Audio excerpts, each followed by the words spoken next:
क्या आप जानते हैं द्रौपदी कौन थी और उसके 5 पति क्यों थे?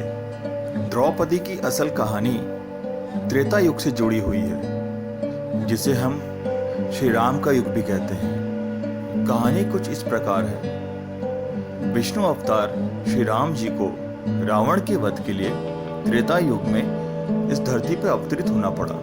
श्री राम कथा अनुसार श्री राम जब अपनी पत्नी और भाई लक्ष्मण के साथ वनवास जाते हैं, तब एक दिन श्री राम अपनी पत्नी को बुलाकर कहते हैं, हे सीते, अब वो समय आ गया है जिस कारणवश हमने इस धरती पे अवतरण लिया है, यानी कि हमें इस धरती से अधर्मियों का नाश करना है और मुझे अब रावण का वध करना होगा। हे सीते, माया के चलते रावण तुम्हारा छल से अपहरण करने आएगा और तुम आदि शक्ति हो।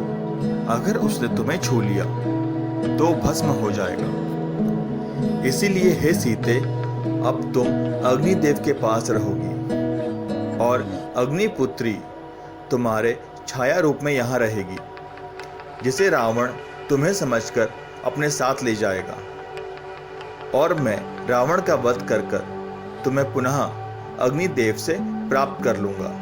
तो कथा अनुसार श्री राम जी जब रावण का वध करते हैं और जब सीता उनसे मिलने आती है, तो श्री राम जी बोलते हैं, तुम्हें अग्नि परीक्षा देनी होगी। इसके पीछे यही कारण था कि अग्निपुत्री अग्नि में समा जाए और श्री राम जी को पुनः उनकी पत्नी सीता मिल जाए। और जब वो अग्निपुत्री जो सीता के छाया रूप में वहां रह रही थी, वो जब श्री राम जी को देखती है तो उनके तरफ आकर्षित हो जाती है और उनको पति रूप में पाने के लिए शिव जी की घोर तपस्या करती है।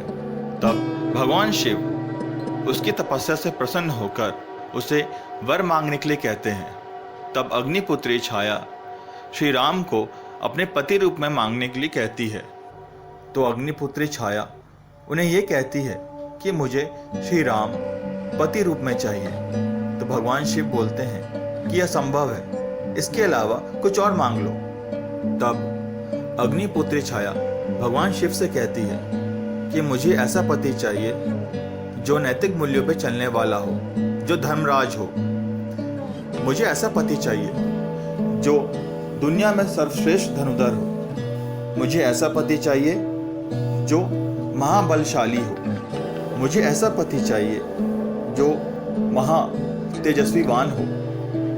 मुझे ऐसा पति चाहिए जो बहुत खूबसूरत हो। ऐसे कर वो 5 बार पति कहती है और उनकी 5 खूबियां बताती है। तो भगवान शिव कहते हैं कि अगले जन्म में तुम्हें 5 पति इन 5 खूबियों के साथ प्राप्त होंगे।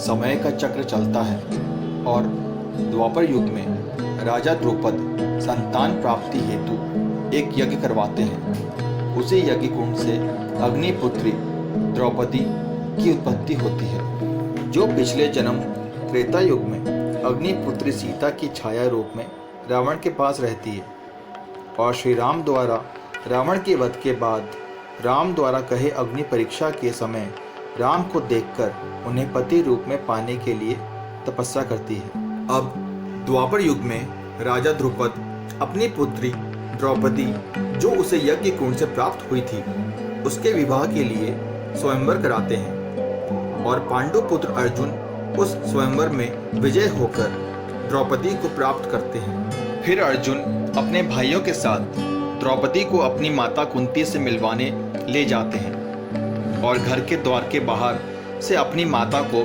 बुलाते हैं, देखो माँ, हम क्या भिक्षा लाए हैं। और उनकी माता बिना देखे बोल देती है, जो भी लाए हो आपस में बांट लो। और माता के कथन अनुसार अर्जुन सहित उन चारों पांडवों को भी द्रौपदी को पत्नी रूप में स्वीकार करना पड़ता है।